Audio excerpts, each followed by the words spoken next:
자, 제목을 딱 들어보니 아마 감이 좀 잡히실 거예요. 아, 무슨 얘기를 할 것 같다라고. 근데 자, 이 말씀을 준비하면서 이게 성경을 들여다봤어요. 왜 들여다봤느냐? 자, 행복한 가정이 되기 위하여 성경에 이 정도 가정이면 본이 되어지고 정말 모델이 되어져서 이 정도 가정이면 참 본받을 만하다 라고 생각되어질 만한 괜찮은 가정이 혹시 있는가라고 창세기서부터 말씀을 쭉 들여다봤습니다. 소위 믿음의 사람들이라고 하는 그런 주요 인물들을 중심으로 막 찾아봤어요. 자, 근데 일단 결론서부터를 말씀드리면 없었다는 거예요. 여러분, 여기서부터가 굉장히 중요한 키가 되는 메시지가 있어요. 자, 1번서부터 우리가 함께 읽어볼게요. 다 같이 시작. 기대와 믿음을 버려야 행복해 보인다. 여기서 말하는 기대와 믿음은 내가 원하는 대로 온전하게 고칠 수 있다는 믿음과 기대를 버리란 얘기예요. 여러분, 이런 기대와 믿음이 버려지지 않으면요, 여러분, 불행은 끝나지가 않습니다. 자, 솔직하게, 내 남편이 됐든 내 아내가 됐든 내 자녀들이 되었든 온전하게 좀 고쳐보고 싶다, 바꿔보고 싶다라고 했을 때 그 온전함의 기준이 뭐예요? 그 온전함의 기준이 뭐예요? 내 마음에 드는 남편, 내 마음에 드는 아내예요. 그렇잖아요. 근데 질문 하나를 할게요. 혹시 여기 계시는 분들 중에 나는 아무리 생각해도 내가 너무 마음에 든다 하시는 분 계세요? 솔직하게 나도 내가 마음에 안 들어요. 근데 마음에 들지 않는 나를 바꿔보고 고쳐보려고 벌써 30년, 40년, 벌써 70년째 살고 있는데 이게 바뀌어집니까? 안 바뀌어지잖아요. 자, 마음에 안 드는 내가 아무리 고쳐보려고 바꿔보려고 해도 안 바뀌는 게 나예요. 근데 남을 내 마음에 안 든다고 바꿔보려고 고쳐보려고 한다는 것 자체가 사실은 불가능을 향한 도전이에요. 자, 그러면 어떻게 해야 하느냐? 그래서 골로새서 3장 13절부터 14절까지 하나님 뭐라고 말씀하신지를 볼게요.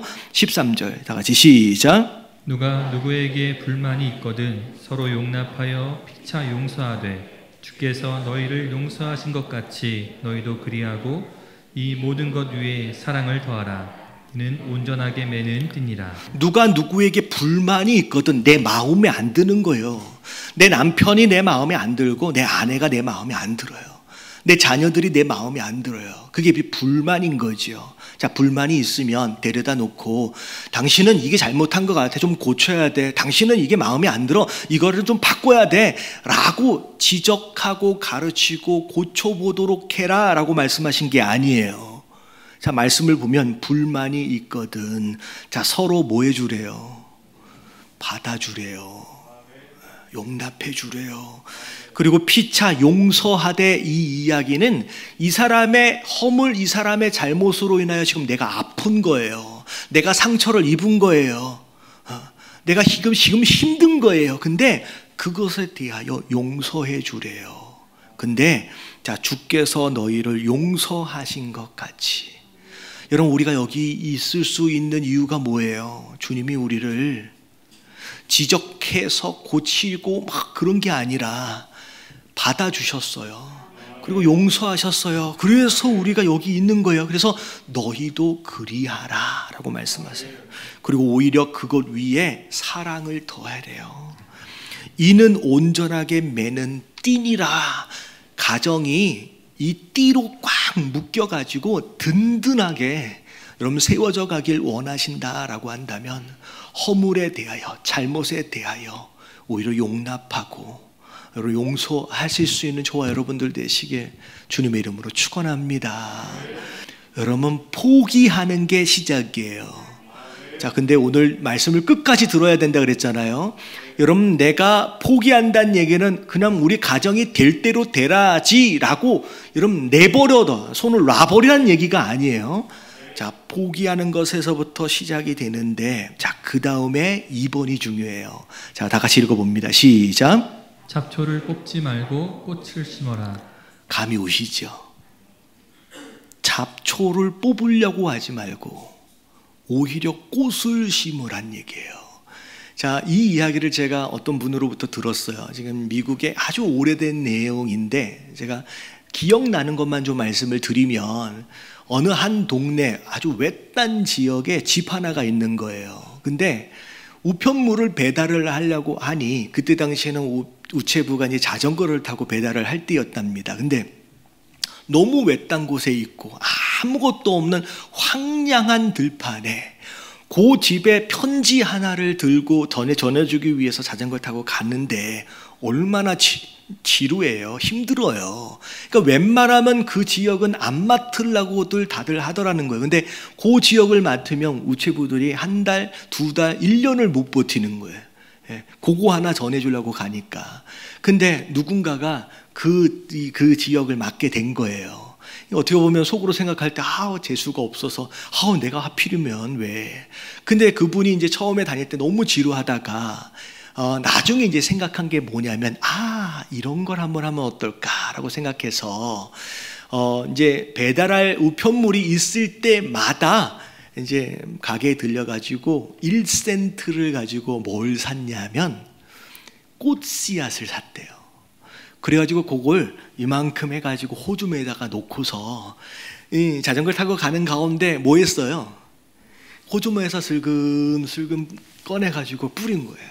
가면서 조금 뿌리고 오면서 조금 뿌리고. 그럼 근데 신기하게 무슨 일이 벌어졌냐면, 이게 1년 지나고 2년 지났는데 뿌린 씨앗으로 인하여 꽃이 자라기 시작하고, 그 다음 해가 되니까 피어난 꽃으로 인하여 더 번지고 더 번져가지고 한 3년쯤 지나니까 그 황량한 광야 같은 그 길이 무슨 길이 됐을 것 같아요?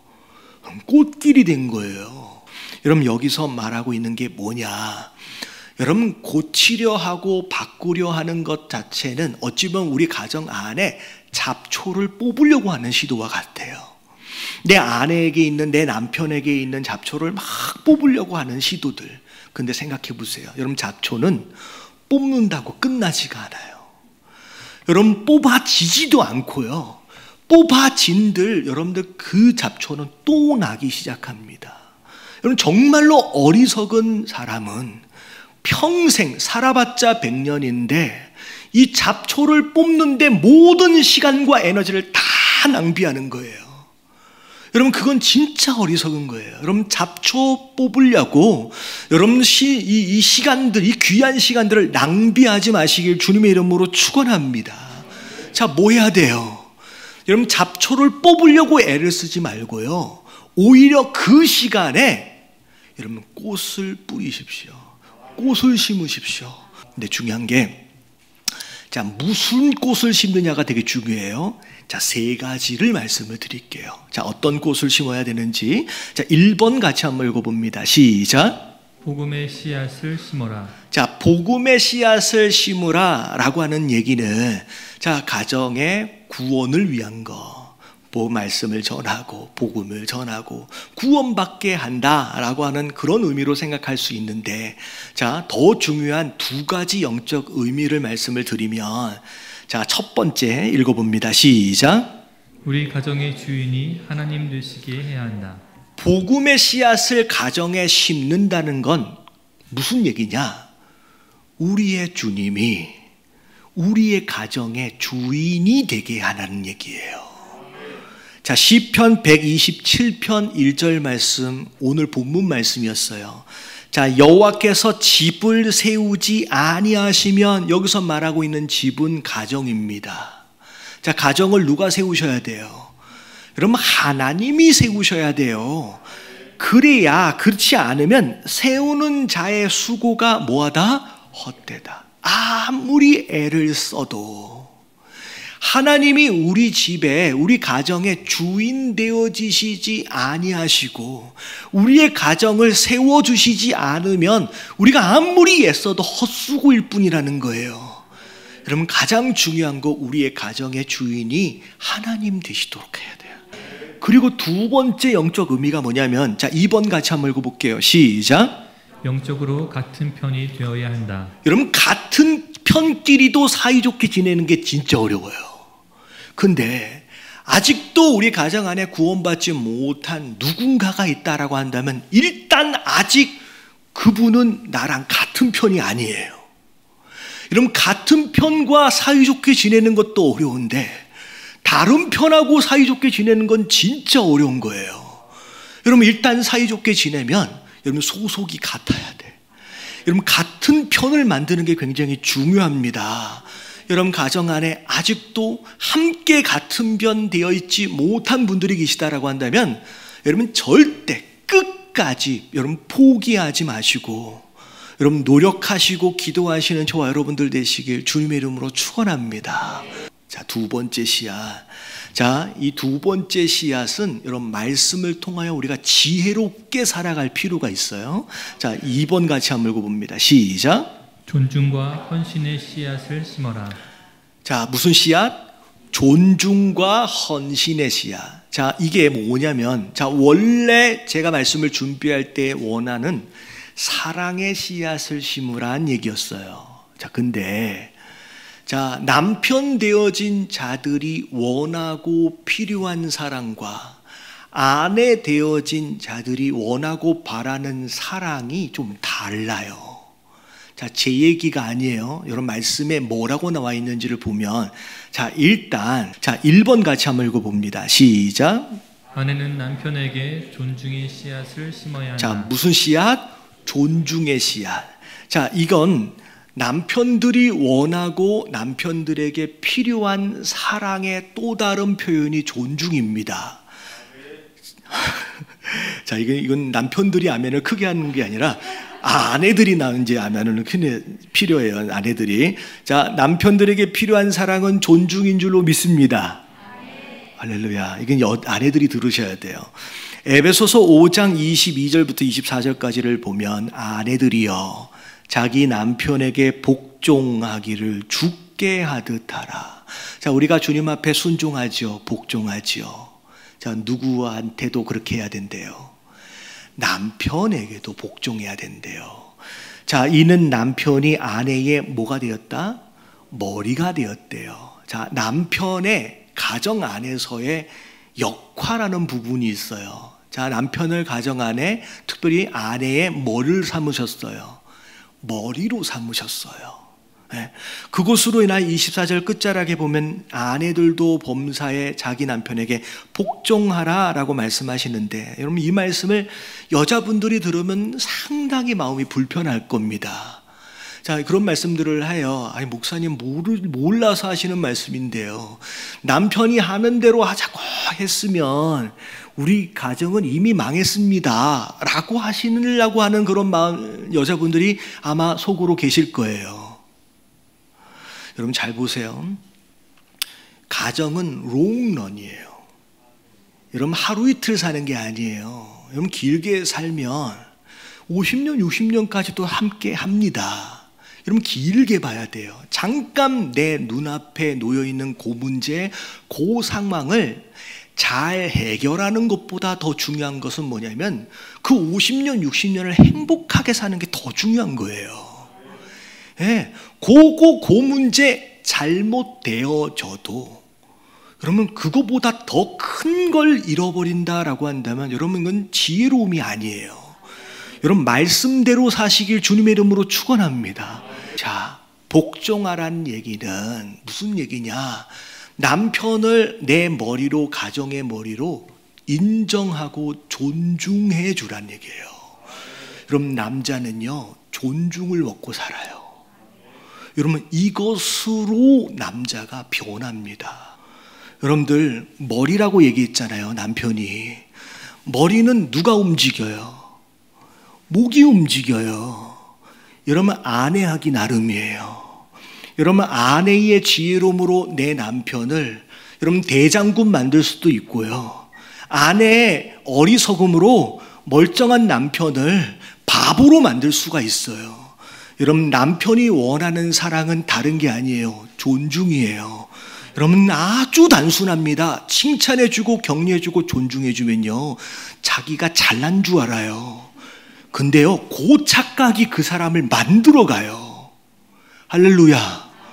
여러분 굉장히 단순한 거예요. 여러분 이 지혜를 얻으시길 주님의 이름으로 축원합니다. 우리 남편 지혜롭네, 우리 남편 힘세네. 그럼 진짜 자기가 그런 줄 알고, 근데 그 착각이요 남자를 그런 인생으로 만들어 가더라는 거예요. 여러분 이런 지혜를 얻으시길 주님의 이름으로 축원합니다. 자 여기까지 들으니까 남편들은 아유 할렐루야 오늘 잘 왔네. 자 이제 남편들에게 주시는 말씀이에요. 자 2번 같이 한번 읽어봅니다. 시작. 남편은 아내에게 헌신의 씨앗을 심어야 한다. 자 아내가 원하고 아내에게 필요한 사랑은 헌신입니다. 자 헌신을 이야기할 때 자 먼저 골로새서 3장 19절 말씀 한번 읽어볼게요. 다 같이 시작. 남편들아 아내를 사랑하며 괴롭게 하지 말라. 아이고 하나님이 얼마나 안타까우셨으면 남편들아 아내를 사랑하며 라고 말씀하시면서 뭐 하지 말래요? 제발 좀 괴롭히지 말라라고 말씀하세요. 여러분 남편들이요 아내를 괴롭히지 마시길 주님의 이름으로 축원합니다. 근데 그 다음 말씀을 보면 자 에베소서 5장 28절 읽어봅니다. 시작. 남편들아 아내 사랑하기를 그리스도께서 교회를 사랑하시고 그 교회를 위하여 자신을 주심같이 하라. 사랑하기를 아내 사랑하기를 자 어떻게 하라? 예수님께서 교회를 사랑하는 것으로 인하여 그 교회를 위하여 어떻게 하셨어요? 자신을 주심같이. 자 어떻게 주셨어요? 죽기까지. 여러분 아내의 존중을 받아야 하는 남편이라고 한다면 자 나는 아내에게 뭘 줄 수 있어야 돼요? 목숨을 줘야 돼요. 자 이러면 이해가 되시죠? 여러분 하나님은 누구 편만 들으시는 분이 아니에요. 네가 존중을 받길 원하느냐? 그럼 너는 아내에게 뭘 줘라? 네, 목숨을 줘라 라고 말씀하시는 거예요. 네, 죽기까지. 여러분 그게 하나님께서 남편들에게 원하시는 사랑의 정도예요. 야 내가 너희를 위해서 내 목숨을 내줬는데 너도 내 아내를 위해서 목숨을 내줄 정도는 되어져야지 된다라고 말씀하시는 거예요. 그리고 여러분 남편들의 신앙생활은 내가 아내에게 어떻게 하느냐에 따라 달려있어요. 자 베드로전서 3장 7절 말씀을 보면 자 같이 읽어봅니다. 시작. 남편들아 이와 같이 지식을 따라 너희 아내와 동거하고 그를 더 연약한 그릇이요 또 생명의 은혜를 함께 이어받을 자로 알아 귀히 여기라. 이는 너희 기도가 막히지 아니하게 하려 함이라. 남편들아 이와 같이 무엇을 따라? 지식을 따라. 여러분 남편들은 아내를 공부하시길 주님의 이름으로 축원합니다. 지식을 따라란 얘기는 뭐냐면 내가 아내를 알아야 된다는 얘기예요. 벌써 30년째 40년째 함께 살고 있는데 도통 내 아내는 어떤 사람인지 모르겠다. 이건 회개해야 돼. 이 지식을 따라란 얘기는 아내에 대하여 알아야 된대요. 그리고 아내를 자 어떤 그릇으로 여겨야 되냐면 연약한 그릇. 그래서 잘못하면 금방 깨져요. 금방 깨져요. 그리고 생명의 은혜를 함께 이어받을 자로 알아. 이 이야기는 내 아랫사람으로 여기면 안 된다는 얘기예요. 귀히 여기래요. 이유가 뭐냐? 이는 너희 기도가 뭐하지 않게? 막히지 않게. 남편들이 기도해요. 근데 하나님이 아내에게 어떻게 하는지를 보시고 응답하시기도 하지만 듣지 않으실 수도 있다는 거예요. 여러분 교회에서 예배 열심히 드리고 봉사하고 헌신하고 여러분 내 신앙생활에 진짜 열매를 맺길 원하신다라고 한다면 먼저 아내에게 잘 하시길 주님의 이름으로 축원합니다. 그런데 중요한 건 세 번째 씨앗이에요. 자 지금까지 설교를 들으셨는데 여기까지 나는 몰랐다라고 하시는 분 계세요. 여러분 다 아는 얘기예요. 과연 이 말씀을 따라서 얼마나 순종이 되었느냐는 거예요. 순종이 되어 안 돼요. 잘 안 되니까 우리의 가정이 항상 거기서 거긴 거예요. 여러분 내년도 마찬가지일 겁니다. 세 번째 씨앗을 심지를 않으면 내년에도 똑같이 알면서도 이루어지지 않아요. 알면서도 이루어지지 않아요. 세 번째 무슨 씨앗을 심어야 되는지 같이 한번 읽어봅니다. 시작. 서로를 위해 기도의 씨앗을 심어라. 자, 무슨 씨앗을? 기도의 씨앗을 심어야 돼요. 여러분 기도의 씨앗을 심는다라고 하는 것은 내가 무엇인가를 한다는 얘기가 아니라 그분이 주인으로서 일하시게끔 나를 내어드린다는 얘기예요. 여러분 기도예요. 근데 여기까지 들으니까 어떻게 기도해야 되느냐. 하나님 우리의 남편을 고쳐주시고 우리의 남편을 바꿔주시고 우리의 아내를 어떻게 해주시고 라고 기도하라는 얘기가 아니에요. 여러분 그 기도가 아니에요. 어떻게 기도해야 되느냐. 내 남편이 행복해질 수 있도록을 위해 기도하십시오. 내 아내가 행복해질 수 있도록을 위해서 기도하는 거예요. 창세기 2장 22절부터 24절을 보면 우리 인생들을 만드시고 나서 아담과 하와를 만드시고 나서 둘이 짝지어 주시고 나서 하신 말씀이 뭐냐면 24절 다 같이 읽어봅니다. 시작. 이러므로 남자가 부모를 떠나 그의 아내와 합하여 둘이 한 몸을 이룰지로다. 자, 둘이 뭐가 됐대요? 한 몸이 됐대요. 한 몸이라는 것은 이런 거예요. 팔이 피가 나고 아파요. 근데 머리가 행복할 수 있어요? 없어요. 팔이 행복해야 머리도 행복해요. 머리가 지금 지끈지끈 아파요. 근데 팔이 행복할 수 있냐고요? 아니요. 그렇게 안 되는 거예요. 한 몸이기 때문에 팔이 행복해야 머리가 행복하고요. 머리가 행복해야 팔이 행복한 거예요. 정말로 어리석은 부부들 무슨 의도를 가지고 그렇게 하시는지는 모르겠는데 아내한테 얘기하고 남편한테 얘기할 때 마치 송곳이 달린 것처럼 툭툭 쏴붙이는 부부들이 있더라고요. 여러분 회개하시길 주님의 이름으로 축원합니다. 여러분 이거는 자해예요. 내 팔을 향하여 송곳으로 찌르고 있는 거랑 똑같은 거예요. 여러분들 그렇게 하지 마시길 주님의 이름으로 축원합니다. 그래서 서로의 행복을 위해서 기도하라는 얘기는 자 우리의 생각을 전환하라는 얘기예요. 자 어떻게 전환하라는 얘기냐면 내가 내 남편을 만나서 지금 행복한가, 내가 내 아내를 만나서 지금 행복한가를 생각하는 게 아니라 내 남편이 누굴 만나서 나를 만나서 지금 행복한가, 내 아내가 나를 만나서 행복한가로 생각을 전환하라는 얘기예요. 여러분 그게 기도를 통하여 이루어집니다. 여러분 기도하면 제일 먼저 변하는 것이 무엇이냐? 내 마음과 생각이 변해요. 여러분 이게 하나님이 역사하시는 방법인데 여러분 내가 먼저 내 아내와 내 남편의 행복을 위해 기도하기 시작하면요 그때부터 내 남편을 위해서 내 아내를 위해서 내가 뭘 해야 될지를 하나님께서 보여주실 거예요. 자 우리의 가정은 아까 지금 얘기했잖아요. 잡초가 되었든 뭐가 되었든 쓰레기가 되었든 여러분 내가 뽑으려면 되는 게 아니에요. 하나님이 만져주시고 세워가시는 거예요. 내가 기도하기 시작하면 하나님이 일하기 시작하시는데 그 일하기 시작하는 과정 가운데 가장 먼저 변화되는 게 나입니다. 그게 뭘로부터 시작돼요? 기도로부터. 자 오늘 숙제 내드릴 거예요. 여러분 내 아내를 위해서 뭘 더 해봐라 뭐 해라, 내 남편을 위해서 뭘 더 해봐라 안 해라 그런 얘기를 하기 전에 일단 이 기도부터 시작하시길 주님의 이름으로 축원합니다. 그 기도를 통하여 반드시 여러분들을 가정 가운데 행복을 선물로 주실 줄로 믿습니다.